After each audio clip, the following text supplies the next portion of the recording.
présentation de Pecha Kucha. Alors, le Pecha Kucha, qui peut être une danse pratiquée par des Baïnés, c'est simplement des présentations en fait composées de 10 images. On va juste vous montrer des photos. On va parler pendant 20 secondes sur chaque image pour illustrer des mots. Bonjour à tous. Finalement, je vais pas tout de suite. Si, bientôt. En fait, il se trouve que c'est mon projet par lequel on va commencer, mais après il y en a plein d'autres, donc il faut rester. Projet dont vous trouvez les coordonnées virtuelles sur les écrans. Projet qui est personnifié ici en la présence de Jerry. Jerry qui est donc un serveur à fabriquer soi-même. C'est pour ça qu'on dit DIY, do it yourself. Oui, bonsoir à tous, merci d'être venus, merci Romain d'avoir fait patienter.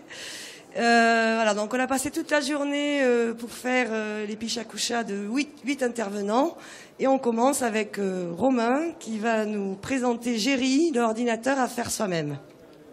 Donc vous avez pu apercevoir dans cette boîte des composants, mais en fait ce dont je vais commencer par parler, c'est ces foutus ordinateurs. Parce que aujourd'hui, on les trouve absolument partout, que ce soit pour gérer notre éducation, notre énergie, nos transports, vraiment, ils sont partout, ils sont cachés, mais ils sont là. Mais ils sont là, mais on ne sait pas trop où est-ce qu'ils sont, on ne sait pas trop ce qui cache à l'intérieur. Et finalement, il y a très très peu de gens qui sont aujourd'hui capables de résoudre un problème informatique. Mais pour moi, ce problème, il vient essentiellement de la forme, c'est-à-dire que c'est un problème culturel. C'est-à-dire qu'on nous balance une boîte, comme ça, qui est noire, fermée, sans mode d'emploi, et on devrait pouvoir s'en servir comme d'un tractopelle pour construire des maisons, comme ça, direct. Seulement, que ce soit dans nos pays où finalement les ordinateurs sont conçus, ils marchent pas trop mal, mais dans d'autres pays, tout ce qui est poussière, etc., les ordinateurs tombent en panne directement. Donc les gens ne s'y intéressent pas, ils n'ont pas les pièces pour les changer. Et en plus, ce qu'ils voient majoritairement des ordinateurs, c'est les déchets électroniques qu'on leur balance à la gueule après une extraction sauvage en Afrique bien sympathique, un petit passage par la Chine dans les usines, et ensuite retour à l'envoyeur où on envoie des PC qui ont été jetés il n'y a même pas 2 ans, alors qu'on pourrait récupérer une alimentation, un disque dur, une carte mère, et reconstruire un PC à partir de ça. C'est dommage, parce que dans l'informatique, il y a pourtant des gens qui essaient de penser les choses un petit peu différemment. C'est le cas des gens qui ont réfléchi à Linux, qui proposent des principes qui aujourd'hui sous-tendent toute l'économie collaborative, donc qui sont liés au partage de connaissances, à la co-construction, faire des choses ensemble mieux pour catalyser cette intelligence collective. Mais on ne les utilise pas encore assez. Nous, avec Jerry, ce qu'on propose, en fait, c'est simplement de changer la boîte qui contient ces problèmes pour essayer de voir comment les composants sont articulés entre eux. En valorisant aussi un maximum de matériaux de récupération, parce que là c'est que de la récup, on arrive à abaisser considérablement le coût d'acquisition d'un ordinateur et à le rendre un petit peu plus sympa. Mais pour que ce soit possible, il faut aussi qu'on montre comment fabriquer soi-même son Jerry. Donc pour cela, il y a une phase de couture préliminaire assez technique, mais qui donne de bons résultats. Et on met tous ces manuels d'utilisation, des vidéos, tout ça sur Internet pour que n'importe qui, s'il a envie de se fabriquer un Jerry, puisse le faire. Mais bon, quand on est tout seul chez soi, on préfère faire autre chose. Donc on s'est dit, si on organisait des ateliers où les gens vont pouvoir ramener des vieux ordinateurs qu'on va dépioter, on va voir les composants qu'on peut reprendre, hop, on les remet dans des Jerry qu'on fabrique ensemble. Et si vous n'y connaissez rien à l'informatique, c'était mon cas il n'y a pas longtemps, il y a des gens qui seront très contents de vous montrer comment ça fonctionne, parce que c'est intéressant de savoir comment ça marche après tout. Donc ce qui est encore plus cool pour moi, c'est qu'il y a des gens qui ont vraiment besoin de ces infrastructures informatiques. C'est le cas en Afrique, un collectif d'Afri-Workers qui cherche à valoriser le télétravail. Justement, ils fabriquent eux-mêmes leurs propres ordinateurs à partir de récup pour que ce soit par exemple des plateformes de formation ou des serveurs d'envoi de SMS. Ça peut servir à plein de choses, ou des réseaux Wi-Fi. Ce qui est intéressant, c'est la façon dont les gens s'approprient les technologies. Si on laisse un ordinateur dans un placard, c'est sûr qu'il ne fera rien du tout. Par contre, ce que l'Afrique et d'autres pays sont en train de nous apprendre, c'est à utiliser ces outils de façon un petit peu plus intelligente. C'est-à-dire pour répondre à des vrais besoins, on peut se servir de SMS pour avoir des services, pas seulement pour raconter des bêtises. Et moi, ce qui m'intéresse, c'est de voir ce que ça va donner après quand ils vont utiliser du Wi-Fi ou plein d'autres choses. Donc notre projet est naissant, il y a des gens qui s'intéressent à travers le monde. Si ce message vous a touché, vous pouvez nous retrouver sur Facebook et ailleurs et essayer de faire des bébés de Jiri ensemble pour que l'informatique soit un petit peu plus sympa. Voilà, merci beaucoup.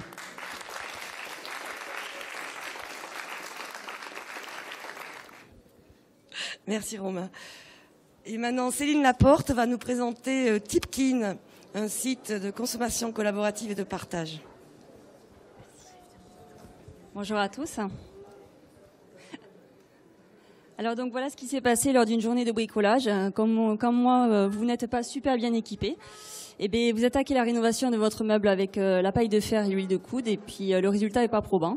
Donc j'ai dû chercher autour de mon entourage pour trouver l'outil adéquat, parce que pour moi il était hors de question de l'acheter et qu'il dorme dans un garage. Parce qu'en parlant de stockage, moi j'ai un placard qui est déjà bien rempli. On comprend que je suis plus fan de cuisine que de bricolage. Et donc à l'évidence, je me sers de tout ce matériel d'utilisation ponctuelle. Et donc j'ai pris conscience qu'il y avait un décalage entre l'utilisation que je fais de ces objets et l'intérêt de les posséder. Combien de personnes sont dans ce cas? Des fans de jardinage, des fans de loisirs divers et variés qui ont des garages et des appartements très surchargés. Eh bien il y en a plein. Pourquoi ne pas se connecter ces personnes? L'idée de mutualiser ces affaires, on possède tous quelque chose que nous pourrions mettre à disposition et faire ainsi une communauté autour de l'objet. Donc les mettre en contact, c'est là l'idée de la plateforme communautaire. Et donc auriez-vous l'idée de demander à votre voisin ou à votre collègue de travail s'il possède l'objet dont vous avez besoin? Non, c'est là que le numérique intervient. Voici la présentation de Tipkin qui permet de mettre en ligne donc tous les objets du quotidien, comme de l'événementiel, et même jusqu'au tractopelle. Un affichage simple qui permet de se localiser par région et de faire des recherches par catégorie. La recherche pourra s'affûter aussi par l'objet en lui-même, par département, et jusqu'au code postal. Donc l'intérêt du profil, c'est que c'est un profil qui vous permet de voir tous les objets possédés donc par la personne. On peut voir aussi ses notes et ses commentaires. Et aussi, on peut voir sa communauté. La confiance est ainsi décuplée avec ce principe que l'on soit futur locataire ou futur propriétaire. Cet affichage humanise le tipeur qui est un membre de la plateforme. Alors, quoi de plus sympa que de partager dans une communauté? Il faut aussi proposer différents tarifs. Donc, on a poussé le concept et on propose un prix pour notre famille, pour nos amis, pour nos voisins et pour les tipeurs. La problématique rencontrée par le site aujourd'hui, c'est qu'il faut proposer un maximum d'objets afin de pouvoir contenter le plus de personnes possible. Vous n'irez pas louer un vélo qui se trouve à 45 km de chez vous. Comme beaucoup de sites d'annonces, pour que les gens trouvent leur bonheur, il faut qu'il y ait assez de trafic et donc assez de membres, assez d'annonces pour que ça puisse se prendre. Alors la plateforme est arrivée sur la toile au mois de mai. Elle s'approche des 500 annonces, dont la plupart sont en Haute-Garonne, mais on en trouve aussi en national et même jusqu'aux Antilles. Donc les emprunts sont différents au fil des saisons. L'utilisation du site fréquente lui permet d'être toujours en mouvement et une version V2 est déjà en préparation. Tipkin fait partie intégrante de la consommation collaborative. Il participe à l'économie du partage. Vous allez pouvoir mutualiser votre matériel, faire des économies en ne payant que pour l'utilisation et pas pour la propriété. Et vous limiterez votre impact écologique en faisant le plein usage des objets et vous agrandirez votre réseau en faisant de nouvelles rencontres. Donc il n'y a plus qu'à partager et s'inscrire sur le site Tipkin. Merci.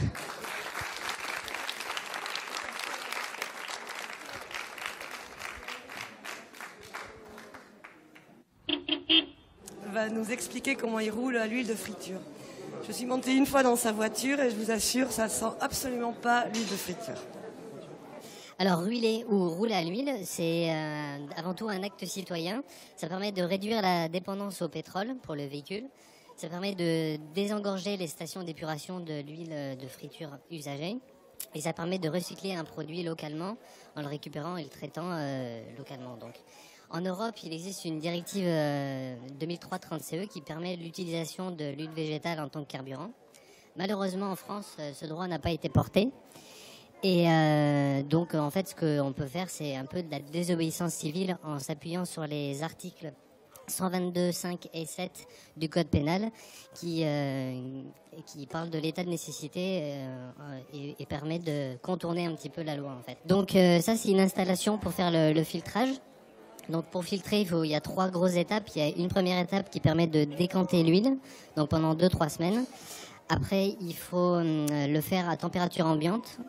Et enfin, il faut le faire pas trop en avance de phase, parce que sinon l'huile redépose de nouveau, puisque c'est un produit vivant. Donc là, c'est la première étape. Donc on fait couler l'huile directement dans un bac avec un drap pour récupérer les plus grosses particules. Ensuite, ça descend par gravitation. En dessous du bac, on va récupérer ça avec 3 filtres en série, genre des filtres de piscine avec des cartouches, comme on voit sur la photo. Donc il y a des filtres 25, 5 microns et 1 micron. Donc il faut filtrer au plus fin possible. Donc à la finale, on récupère l'huile qu'on met directement dans le réservoir. Après, il y a 2 façons d'utiliser l'huile, soit en monocarburation, soit en bicarburation. Donc la monocarburation, c'est quand on mélange directement dans le réservoir de gasoil. Donc on peut faire un mélange à 30% pendant l'hiver et plus 50-70% l'été. Et sinon bicarburation, donc on dédouble le circuit d'alimentation en carburant et on peut mettre 100% d'huile. Il faut juste la chauffer en amont pour que la pompe à injection puisse supporter le choc. Donc voilà, là on a le réservoir secondaire à l'arrière de la voiture. Et le panneau de contrôle qui permet de piloter la pompe de prégavage qui pousse l'huile dans le moteur et avant le moteur pour la chauffer. Donc quand on démarre au gasoil. Et une fois qu'elle est chaude, on peut basculer à 100% d'huile. Donc toutes les parties vertes, c'est les parties commandables par le circuit de commande. Donc on voit il y a 2 circuits bien distincts, donc le noir et le jaune. Et le jaune, c'est donc l'huile. Une fois que le moteur est chaud, on peut basculer via les 2 électrovannes en amont et en aval de la pompe à injection, basculer à l'huile et rouler à 100%.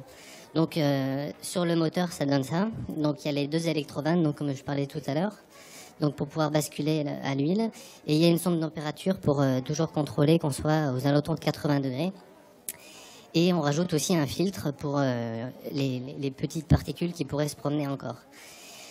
En termes de pollution, ça réduit de 50% les particules essuie. Il n'y a pas de soufre, il y a moins de monoxyde de carbone et d'oxyde d'azote. Et en plus, le rendement énergétique est nettement meilleur que le gasoil, comme on peut constater. Donc le gasoil, ça fait 0,9 et l'huile de friture, on arrive à des rendements de 16, ce qui est nettement meilleur. Donc voilà, merci beaucoup.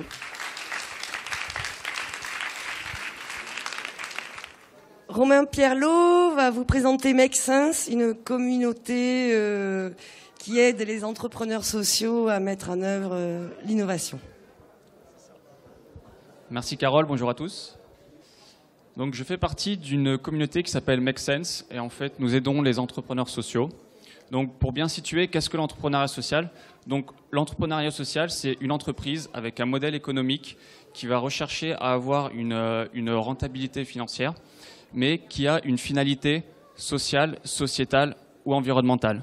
Donc ça peut être des entreprises qui font de la réinsertion, qui font de l'éco-conception ou qui font de l'éducation. Donc en fait, ce qu'on fait à Make Sense, c'est on est une communauté et on va aider ces entrepreneurs sociaux à résoudre tous les challenges qui se posent à eux. Donc ça peut être aussi bien au niveau du design, au niveau de choses beaucoup plus créatives, ou juste du soutien pour les faire innover. Donc on est une organisation mondiale, donc il y a 500 personnes, on a aidé plus de 3000 entrepreneurs sociaux et on a sensibilisé à l'entrepreneuriat social plus de 10 000 personnes par le biais d'ateliers, par le biais de conférences ou par le biais de rencontres tout simplement.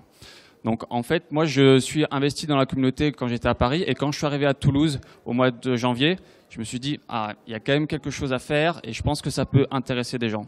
Donc à partir de ce moment-là, je ne connaissais pas grand monde. Et donc quel est le meilleur moyen pour rencontrer des gens ? Ce que nous sommes dans le sud-ouest, c'est d'organiser des apéros et de rencontrer des personnes. Donc j'ai commencé à rencontrer des acteurs locaux, des entrepreneurs sociaux et des curieux. Et donc on a organisé des apéros pour apprendre à se connaître et pour voir qu'est-ce qu'on pouvait faire. Mais c'est vrai que faire des apéros, c'est bien. Mais quand on est dans l'action, c'est quand même beaucoup mieux. Et donc, on a cherché des entrepreneurs sociaux qu'on pouvait aider et on a organisé des ateliers de créativité pour les aider à résoudre leurs problématiques. Donc ça se matérialise par des séances de 2 heures où on vise une quinzaine de personnes qui vont mettre leur force créative pour un entrepreneur social et pour résoudre un problème bien précis. Donc on a organisé une douzaine d'ateliers comme ça à Toulouse. Donc celui-là, c'était pas plus tard que la semaine dernière à l'ESC Toulouse. Donc là, c'est des étudiants européens qui ont réfléchi pour aider le mouvement des entrepreneurs sociaux qui font un tour de France. Donc on est vraiment dans quelque chose de très concret. Et en fait, la communauté, ce qui nous lie, ce sont vraiment des valeurs fortes. On a vraiment la volonté de changer le monde, de prouver que ce modèle alternatif est viable. Et donc, on les aide à la source. Et on s'investit vraiment sur le terrain parce que c'est les entrepreneurs sociaux qui sont la base du truc. Et donc, quoi de mieux pour faire ça que d'être passionné et de faire ça avec du fun parce qu'on est tous bénévoles, on est souvent assez jeunes et donc on fait ça pour s'amuser également. Voilà. J'espère que ça a été beaucoup plus clair pour tout le monde au niveau de l'entrepreneuriat social et de Make Sense. Et je vous remercie beaucoup.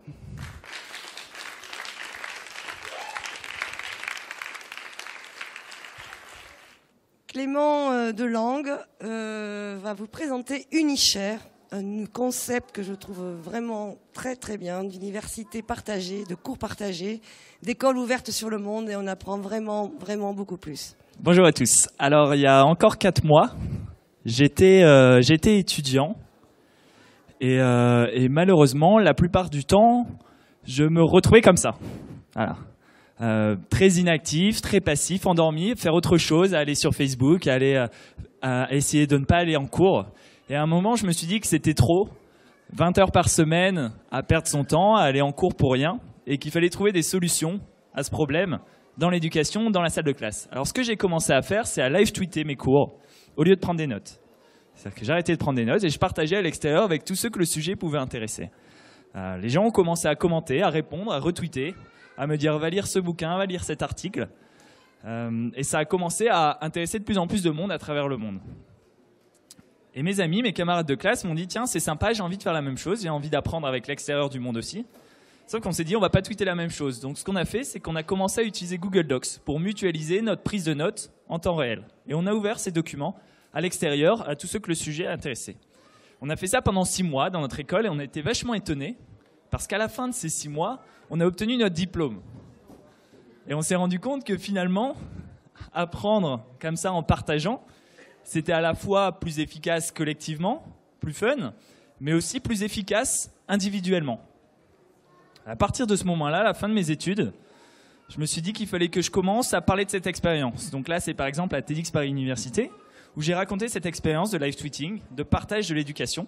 Et je me suis rendu compte que j'étais pas le seul dans cette situation dans la salle de classe et qu'il y avait beaucoup de monde à l'extérieur qui avait envie de continuer à apprendre, pourquoi pas avec les étudiants, en les rejoignant virtuellement dans la salle de classe. Et la première de ces personnes, c'est la personne que vous voyez à gauche, qui s'appelle Arnaud, qui m'a rejoint sur le projet, qui aujourd'hui dirige toutes nos capacités techniques, qui a quitté son boulot. Et à droite, c'est une personne de Google qui nous a permis de gagner quelques prix et d'entrer dans le programme de partenariat de start-up de Google. Et grâce à ces personnes, on a lancé un site qui s'appelle Unishared, qui permet tout simplement à tous les étudiants de prendre leurs notes en collaboratif et de les ouvrir à l'extérieur à tous les curieux que ça peut intéresser. Là, c'est le profil de Romain, le 14e utilisateur, avec son portfolio d'apprentissage, avec tous les cours qu'il a créés et auxquels il a participé. Et progressivement, on s'est rendu compte que les gens nous ont rejoints. Au bout d'un mois, on avait 100 utilisateurs d'un peu partout qui prenaient leurs notes en collaboratif et qui les ouvraient, d'un peu tous les pays, de Stanford, d'HEC, de Copenhague. Et très rapidement, le mouvement s'est accéléré. Au bout de 3 mois, on est arrivé à peu près à 1 millier d'utilisateurs dans plus de 400 écoles qui partageaient leurs cours dans des disciplines très différentes, en biologie, en économie, en business, en philosophie, en histoire. Toutes ces personnes commençaient à apprendre différemment, tous ensemble, en collaboratif. On s'est même rendu compte que les écureuils le faisaient. Bon, c'est eux qui m'ont envoyé cette image. Toujours est-il que ça nous a montré qu'il était possible de changer un petit peu l'éducation, Si même les écureuils s'y mettent, je pense que vous aussi, vous pouvez rejoindre le mouvement. Venir avec nous pour essayer de commencer à apprendre un peu différemment, de manière collaborative et de manière ouverte. Voilà, merci beaucoup. Xavier Mouton du Mosque va vous présenter le Parti Pirate, une génération spontanée. Merci. Donc actuellement, nos démocraties sont en fait conduites par des élites. Elles s'adressent à la population en fait par les grands médias. Ils jaugent leur action politique par des sondages qui sont entre nous plutôt imprécis. Et l'opinion est guidable, mais cette élite n'en voit pas franchement les changements de fond. En fait, il y a une espèce d'inéquité de dialogue. Or, depuis qu'Internet est arrivé, il y a vraiment eu une différence de ce côté-là. Tout simplement parce que le modèle directionnel a été complètement bouleversé. Tout le monde peut parler, peut s'exprimer et donc finalement échanger n'importe quand et avec une audience qui n'a pas de limite. C'est une révolution qui fait peur aux gouvernants. Les inconnus peuvent finalement se révéler experts et être aussi écoutés qu'eux. C'est pour ça que depuis 10 ans, un certain nombre de lois comme Hadopi, comme la DVSI, la LOPSI et tout ça, tentent indirectement de brider Internet pour en faire un Minitel avec des prétextes absolument quelconques. Entre nous, à ce qui paraît, Internet piraterait la culture. Alors, à traiter les internautes de pirates, certains ont répondu aux politiques d'une manière assez rigolote. Ils ont dit, vous aurez un parti de pirates en face de vous. Mais quand les moussaillons ont commencé à monter leur parti pirate à partir de 2007 dans toute l'Europe, ils se sont rendus compte quelque chose d'assez inquiétant en fait pour la démocratie, c'est qu'elle est un peu rouillée. Les partis ne représentent plus les concitoyens, mais plutôt des clichés actuellement. Alors ces clichés, dans la politique traditionnelle, si je puis dire, on est soit complètement à droite, soit complètement à gauche. Il n'y a pas de demi-mesure. On se fait classer selon des dogmes qui sont figés depuis plus d'un siècle et jamais ne sont remis en question. Et quand on donne sa voix, en fait, ou que l'on donne une procuration, on la donne à 100% à une seule personne et donc on adhère complètement à ses idées. Alors nous, on n'est pas du tout un parti Internet. Nous, on a créé un parti à l'ère Internet, en dehors justement de tous ces clichés-là. Le Parti Pirate souhaite restaurer les socles de la démocratie. L'indépendance des pouvoirs, la transparence républicaine, l'intelligence des lois, l'équité de la justice, le partage des connaissances et le respect de chaque individu. Pour nous, c'est réellement noble. Mais aussi surprenant que cela puisse paraître, ce sont des valeurs de base qui ne sont absolument pas partagées par les grands partis, ni même défendues. En fait, ils préfèrent plus défendre finalement des factions ou des lobbies que réellement aller vers le sens commun finalement des citoyens. Le Parti Pirate a souhaité utiliser la démocratie liquide. Je peux dire que je ne suis pas d'accord avec les idées de quelqu'un, mais que je suis d'accord avec d'autres idées de cette même personne. C'est l'énorme différence justement, c'est que finalement on ne pense plus en faction, mais on pense en termes de valeurs communes. C'est vraiment de ce côté-là ce qui fait la spécificité. Un débat ne se fait plus par programme entier, mené par des leaders, mais du coup, le consensus se mène d'une manière beaucoup plus rapidement. Ce qui coule de source, finalement, c'est que ce sont des idéaux qui doivent remonter, pas les égos qui doivent dicter. Une réelle flexibilité du débat est possible, et on peut vraiment, à partir de là, partager nos valeurs morales. La démocratie n'est pas le meilleur système de politique au monde, mais tout simplement, c'est le moins pire, car il mécontente le moins de personnes. Alors l'avenir du débat politique, c'est vous. Imaginez un parti qui évolue avec ses militants, où n'importe qui peut faire valoir ses opinions lors d'apéros, lors de pique-niques. Un fier galion dont le nom était une plaisanterie, mais dont finalement l'idée est logique pour nous tous. Si reconstruire la République à l'heure d'Internet vous tente, n'hésitez pas, venez voguer avec nous sur la galère du Parti Pirate. Merci à vous.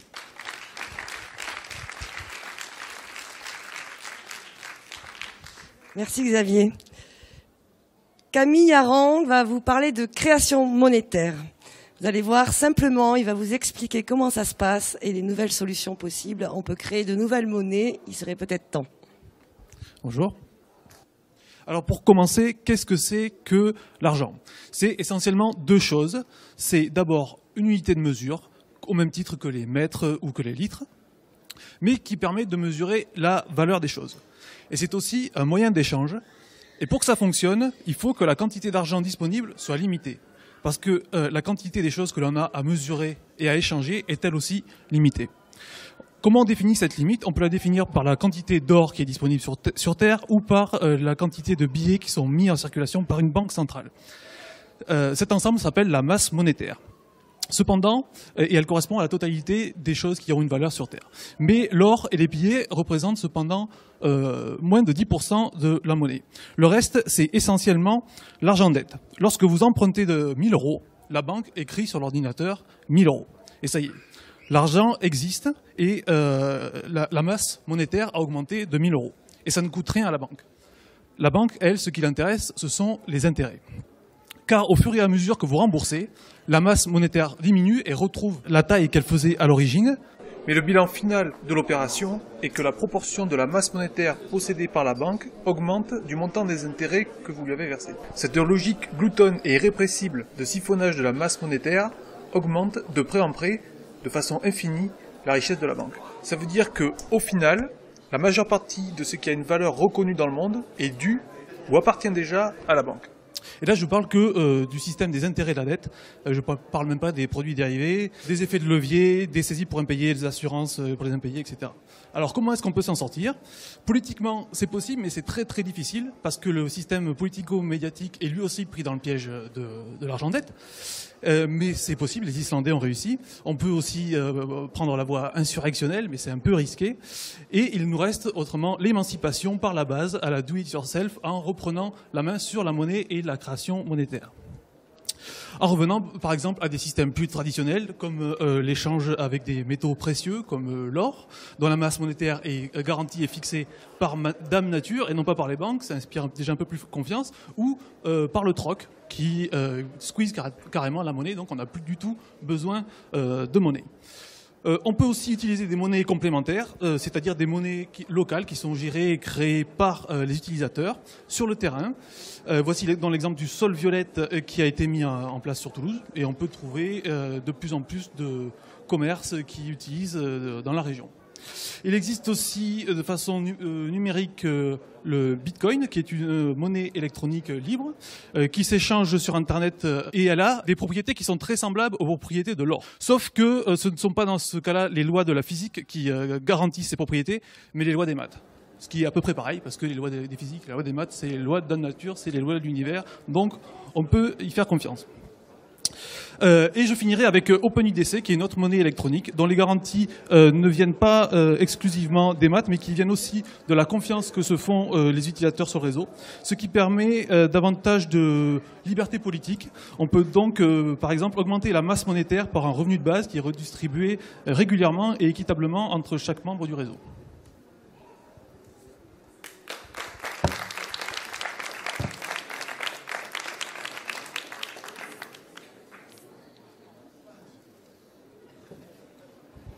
Merci Camille.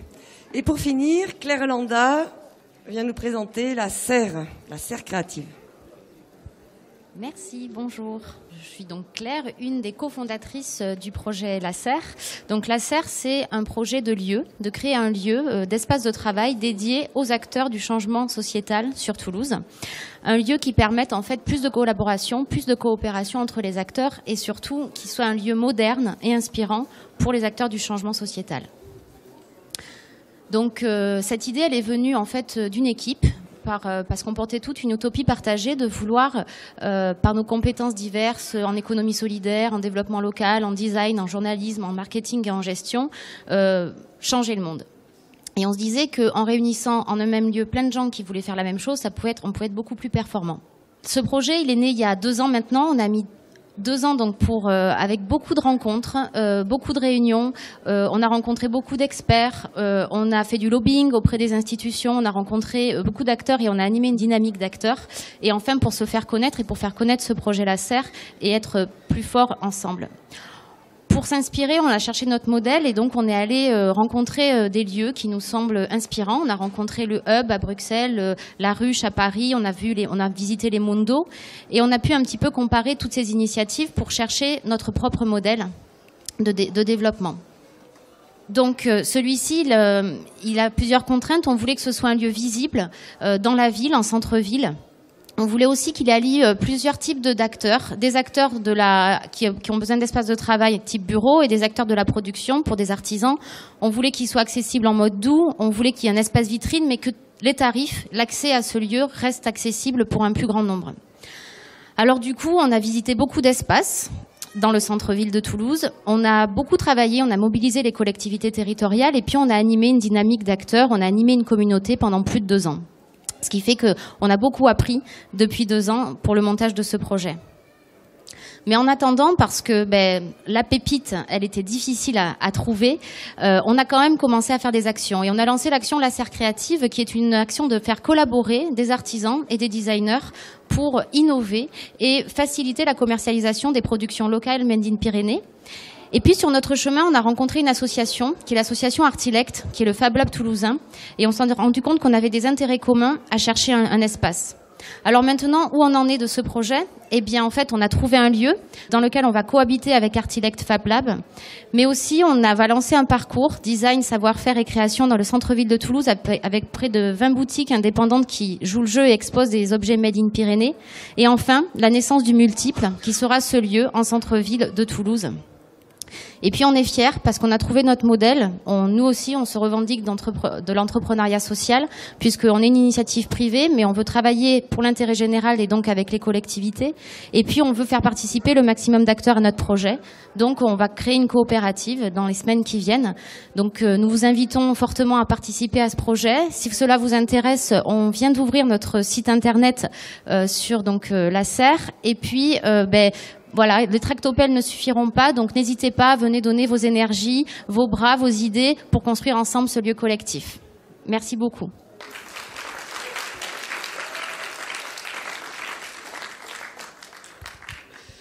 Merci à tous les intervenants, merci à vous d'avoir écouté. C'était quand même un challenge d'arriver à monter un Pecha comme ça de 10 diapos dans la journée, en partant pratiquement de pas grand-chose ce matin et d'arriver à ça. Vraiment, bravo à tous. Si vous avez envie de parler avec les intervenants, profitez-en. Voilà, vous pouvez les rencontrer, poser des questions, échanger avec eux. Merci.